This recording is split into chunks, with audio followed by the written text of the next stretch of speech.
فاعوذ باللہ من الشیطان الرجیم بسم اللہ الرحمن الرحیم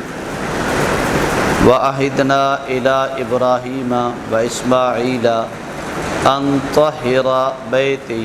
للطائفین والعاکفین والرکع السجود آمنت باللہ صدق اللہ العظیم۔ اللہم رب اشرح لی صدری ویسر لی امری واحلل عقدۃ من لسانی یفقہوا قولی۔ اللہم ربی زدنی علما۔ قال اللہ تبارک و تعالی فی شان حبیبہ مخبرا و آمرا ان اللہ و ملائکتہ یصلون علی النبی یا ایہا الذین آمنوا صلوا علیہ وسلموا تسلیما۔ الصلاۃ والسلام علیک یا سیدی یا رسول اللہ وعلی آلک واصحابک یا حبیب اللہ۔ الصلاۃ والسلام علیک یا سیدی یا نبی اللہ وعلی آلک واصحابک یا نور اللہ۔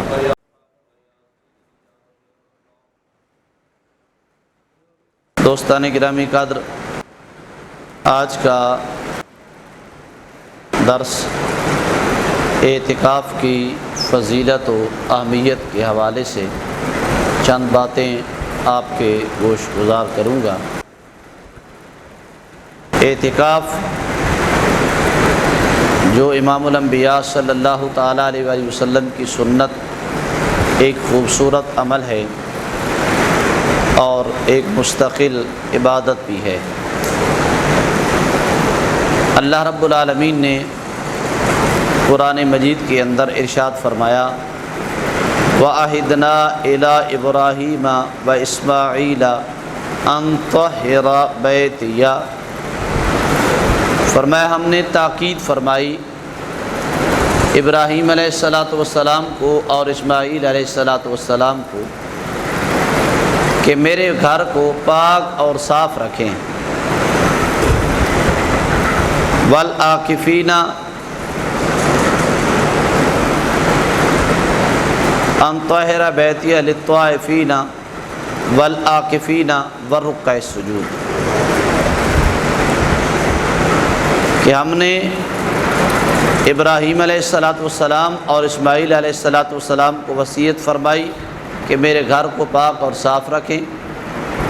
للطائفین طواف کرنے والوں کے لیے، والعاکفین اور اعتکاف بیٹھنے والوں کے لیے، والرکع السجود اور رکوع اور سجود کرنے والوں کے لیے۔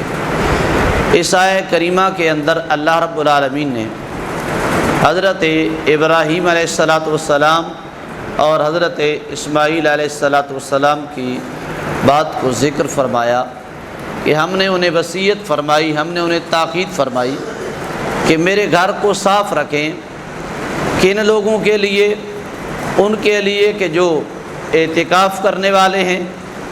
ان کے لیے جو اللہ کے گھر کا طواف کرنے والے ہیں، اور ان کے لیے جو کہ رکوع و سجود کرنے والے ہیں۔ دوسرے مقام پہ خالق کائنات نے ارشاد فرمایا وَلَا تُبَاشِرُوهُنَّ وَأَنْتُمْ عَاكِفُونَ فِي الْمَسَاجِدِ تِلْكَ حُدُودُ اللَّهِ فَلَا تَقْرَبُوهَا كَذَلِكَ يُبَيِّنُ آيَاتِهِ لِلنَّاسِ لَعَلَّهُمْ يَتَّقُونَ، فرمایا اور نہ چھوؤ یا نہ قریب جاؤ اپنی ازواج کے اس وقت کہ جب تم مسجد میں اعتکاف کر رہے ہو۔ وَلَا تُبَاشِرُوهُنَّ وَأَنْتُمْ عَاكِفُونَ فِي الْمَسَاجِدِ، اپنی ازواج کو نہ چھوؤ جب تم مسجد میں اعتکاف کر رہے ہو۔ تِلْكَ حُدُودُ اللَّهِ فَلَا تَقْرَبُوهَا، یہ اللہ تعالیٰ کی حدیں ہیں پس ان کے قریب نہ جاؤ۔ كَذَلِكَ يُبَيِّنُ آيَاتِهِ لِلنَّاسِ، اسی طرح اللہ تعالیٰ کھول کھول کر اپنی آیات کو لوگوں کے لیے بیان فرماتا ہے۔ لَعَلَّهُمْ يَتَّقُونَ، تاکہ یہ تقوی اختیار کریں۔ تو اس آیہ کریمہ کے اندر بھی گویا اعتکاف کا ذکر کیا گیا۔ اللہ رب العالمین نے اہل ایمان کو حالت اعتکاف میں جب کہ وہ مسجد میں ہوں اپنی ازواج کو چھونے سے، ان کے قریب جانے سے منع فرما دیا، اور فرمایا یہ اللہ تعالیٰ کی حدیں ہیں، انہیں پورا کرو، انہیں مکمل کرو۔ اللہ تعالیٰ اپنی نشانیاں، اپنی آیات اہل ایمان کے لیے فرمایا کھول کھول کر بیان فرماتا ہے تاکہ تم تقوی اختیار کرو، متقی بن جاؤ، پرہیزگار بن جاؤ۔ اعتکاف کا لفظی معنی ہے روکنا۔ بندہ مومن اپنے آپ کو مسجد میں روکتا ہے، یا اس لیے اس کو اعتکاف کہتے ہیں، یا پھر ان آخری عشرے کے اندر 9 یا 10 دنوں کے اندر بندہ اپنے آپ کو گناہوں سے روکے رکھتا ہے، اس لیے اس کو اعتکاف کہتے ہیں۔ اس کی اصطلاحی تعریف یہ ہے کہ رمضان المبارک کے آخری عشرے کے اعتکاف کی نیت کر کے مسجد کے اندر ٹھہرنا، اسے اعتکاف کہتے ہیں۔ حضرت ابو سعید خدری رضی اللہ تعالیٰ عنہ روایت فرماتے ہیں کہ امام الانبیاء صلی اللہ تعالیٰ علیہ وسلم نے رمضان المبارک کے پہلے عشرے کا اعتکاف فرمایا، پھر آپ صلی اللہ تعالیٰ علیہ وسلم نے دوسرے عشرے کا اعتکاف فرمایا، پھر امام الانبیاء صلی اللہ تعالیٰ علیہ وسلم نے تیسرے عشرے کا اعتکاف فرمایا۔ تو ارشاد فرمایا، لوگوں مجھے خبر دی گئی ہے کہ شب قدر رمضان المبارک کے آخری عشرے کے اندر ہے، تو اس لیے شب قدر کی تلاش کے لیے جس نے اعتکاف میں بیٹھنا ہے وہ رمضان المبارک کے آخری عشرے کا اعتکاف کرے۔ اور ام المومنین سیدہ عائشہ صدیقہ رضی اللہ تعالی عنہا فرماتی ہے کہ امام الانبیاء صلی اللہ تعالی علیہ وآلہ وسلم جب حیات رہے ساری زندگی حضور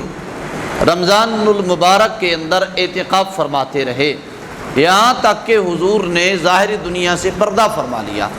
اور حضور کے بعد امہات المومنین بھی رمضان شریف کے آخری عشرے کا اعتکاف فرمایا کرتی تھی۔ حضرت عبداللہ بن عباس رضی اللہ تعالیٰ عنہما روایت فرماتے ہیں کہ امام الانبیاء صلی اللہ تعالیٰ علیہ وآلہ وسلم نے ارشاد فرمایا کہ جو اعتکاف کرنے والا شخص ہوتا ہے وہ گناہوں سے رکا ہوا ہوتا ہے اور نیکیوں کا اجر اور ثواب مسلسل پا رہا ہوتا ہے۔ یعنی کہ ایک تو وہ گناہوں سے بچ رہا ہوتا ہے اللہ کے گھر مسجد کے اندر بیٹھنے کی وجہ سے، عبادت و ریاضت کے اندر اس کا وقت گزرتا ہے، اور دوسرا ایسی نیکیاں جو بظاہر وہ کر نہیں رہا ہوتا لیکن اللہ اسے ان کا اجر و ثواب عطا فرما رہا ہوتا۔ مثال کے طور پہ اعتکاف میں بیٹھ کر وہ کسی مریض کی عیادت نہیں کر رہا ہوتا، اعتکاف میں بیٹھ کر وہ کسی نماز جنازہ میں شرکت نہیں کرتا، اعتکاف میں بیٹھ کر وہ لوگوں کی بھلائی کے لیے رفاع عامہ کے کاموں میں حصہ نہیں لے رہا ہوتا، لیکن یہ ایسے کام ہیں جو بظاہر وہ کر نہیں رہا ہوتا لیکن چونکہ عام زندگی کے اندر یہ روٹین کے ساتھ کرتا تھا، بیمار کی بیمار پرسی کرتا تھا، نماز جنازہ میں شریک ہوتا تھا، لوگوں کے بھلائی کے کاموں کے اندر حصہ لیتا تھا، تو جو عام دنوں کے اندر یہ کام کرتا تھا جو نیکیاں، اعتکاف میں بیٹھنے کی وجہ سے بظاہر یہ ان نیکیوں کو کر نہیں رہا ہوتا لیکن اللہ رب العالمین اسے ان نیکیوں کا اجر عطا فرما رہا ہوتا ہے۔ اور حضرت امام حسین بن علی رضی اللہ تعالیٰ عنہ روایت فرماتے ہیں امام الانبیاء صلی اللہ تعالیٰ علیہ وآلہ وسلم نے ارشاد فرمایا جس شخص نے رمضان المبارک کے آخری عشرے کا اعتکاف کیا اللہ رب العالمین اسے 2 حج اور 2 عمروں کا ثواب عطا فرماتا ہے۔ ان کی اتنی عظمت ہے اس عبادت کی، اتنی فضیلت ہے، اتنی شان ہے، اتنی رفعت ہے، اتنی بلندی ہے۔ اور پھر آقا کریم علیہ الصلوۃ والسلام نے ارشاد فرمایا لوگوں جس نے خلوص کے ساتھ رمضان المبارک کے آخری عشرے کا اعتکاف کیا، آقا کریم علیہ الصلوۃ والسلام نے ارشاد فرمایا اللہ رب العالمین اسے 100 سال کی عبادت کا ثواب عطا فرماتا ہے۔ اور امام الانبیاء صلی اللہ تعالیٰ علیہ وسلم نے ارشاد فرمایا کہ جس دن اللہ کے عرش کے سائے کے علاوہ اور کوئی سایہ نہیں ہوگا اللہ رب العالمین اعتکاف کرنے والوں کو اس دن اپنے عرش کے سائے میں جگہ بھی عطا فرمائے گا۔ اور پھر آقا کریم علیہ الصلوۃ والسلام کا فرمان ہے کہ جس شخص کو نماز روکے رکھتی ہے وہ نماز میں ہی شمار ہوتا ہے۔ یہ عام ویسے کہ مثال کے طور پہ ایک بندے نے عصر کی نماز پڑھی، اور اب جمعے کا دن تھا یا اتوار کا دن تھا، اس چھٹی تھی، کوئی اس کا کام نہیں تھا، کوئی مصروفیت نہیں تھی، تو اس نے یہ نیت اور ارادہ کی کہ میں نفلی اعتکاف کی نیت کر کے مسجد میں بیٹھ جاتا ہوں، استغفار کرتا ہوں، حضور کی ذات پہ درود شریف پڑھتا ہوں، اللہ کی تسبیحات کرتا ہوں، اللہ رب العالمین کی عبادت کے اندر وقت گزارتا ہوں، مسجد میں ہی ٹھہرتا ہوں، مغرب کی نماز پڑھ کے گھر چلا جاؤں گا۔ اب حضور نے ارشاد فرمایا جب تک اسے نماز روک کے رکھتی ہے گویا وہ نماز کا ہی اجر و ثواب پاتا رہتا ہے، یعنی عصر سے مغرب تک جتنا اس کا وقت مسجد شریف میں گزرا ہے، اتنی دیر کے اندر جتنی دیر وہ ٹھہرا ہے وہ اللہ رب العالمین کی بارگاہ سے نماز کا ہی ثواب پا رہا ہوتا ہے۔ تو عام دنوں کے اندر اگر بندہ مومن کے لیے یہ انعام ہے کہ وہ ایک نماز کے بعد دوسری نماز کے لیے، اگرچہ ہے بڑا مشکل، یہاں تو امام صاحب 1 منٹ لیٹ ہو جائے تو قیامت برپا ہو جاتی ہے، نماز کسی وجہ سے 2 منٹ تاخیر ہو جائے تو یہاں تو کھلبلی مچ جاتی ہے کہ پتہ نہیں نہ جانے کیا ہو گیا ہے، کون سی قیامت آ گئی ہے۔ اور باہر گلی پہ جا کے بے شک آدھا گھنٹہ کھڑا رہے تو کوئی مسئلہ نہیں ہوتا، مسجد کے گیٹ کے باہر جا کے آدھا گھنٹہ تقریر کرتے رہیں کوئی مسئلہ نہیں ہوتا، مسجد میں ایک لمحے کے لیے بیٹھنا مشکل ہوتا ہے۔ تو آقا کریم علیہ السلام نے عام دنوں کے لیے فرمایا جسے نماز روک کے رکھتی ہے نماز کا یہ اجر و ثواب پاتا رہتا ہے۔ تو جو معتکف ہے، اعتکاف کرنے والا ہے، اس کے تو پھر کیا عظمت اور کیا شان کہ 10 دنوں کے اندر ہر نماز کے بعد وہ دوسری نماز کے انتظار، مثلا فجر کی پڑھتا ہے تو ظہر کا انتظار، ظہر کی پڑھتا ہے عصر کا، عصر کی پڑھتا ہے مغرب کا، مغرب کی پڑھتا ہے عشاء کا، عشاء کی پڑھتا ہے فجر کا، یعنی ہر وقت وہ نماز کے ہی انتظار کے اندر ہوتا ہے۔ تو گویا وہ بظاہر مسجد میں سو رہا ہے، بظاہر کھا رہا ہے، پی رہا ہے، بیٹھا ہے، لیکن نماز کا ہی اجر و ثواب وہ پا رہا ہے۔ کتنی عظمت اور کتنی فضیلت۔ اور پھر ایک مقصد ہے اعتکاف کرنے کا، اعتکاف کرنے کا مقصد صرف یہ نہیں کہ بندہ بستر لے کے چادر لے کے گھر سے آئے، کونے پہ لگا لے بیٹھ جائے، موبائل لے آئے، دوست آ جائیں، افطاری کے بعد اندر بیٹھ کے گپ شپ بھی لگائیں اور جناب موبائل بھی استعمال کرتا رہے، موج بھی۔ اعتکاف کا مقصد یہ نہیں ہے، اعتکاف اللہ کی رضا کے لیے اور دنیا سے کٹ کے بندہ خالصتاً توجہ اللہ حاصل کرنے کے لیے مسجد شریف کے اندر آتا ہے۔ بندہ اللہ رب العالمین کی بارگاہ کے اندر اپنے گناہوں کو بخشوانے کے لیے آتا ہے، اپنی بخشش اور مغفرت کروانے کے لیے آتا ہے، اور نہ یہ کہ کچھ لینے کے لیے آئے اور جو پلے میں ہو اسے بھی ضائع کر کے چلا جائے۔ بندہ دنیا کے سارے معاملات چھوڑ کے، مصروفیات چھوڑ کے، کاج چھوڑ کے فقط اللہ کی رضا کی خاطر اللہ کے گھر میں آ کے اپنی جبین نیاز کو جھکا لیتا ہے، عرض کرتا ہے مالک تیرے در کے علاوہ کوئی در نہیں ہے، تیرے گھر کے علاوہ کوئی گھر نہیں ہے، تیری چوکھٹ کے علاوہ کوئی چوکھٹ نہیں ہے کہ میں جس میں اپنی جبین نیاز کو جھکاؤں۔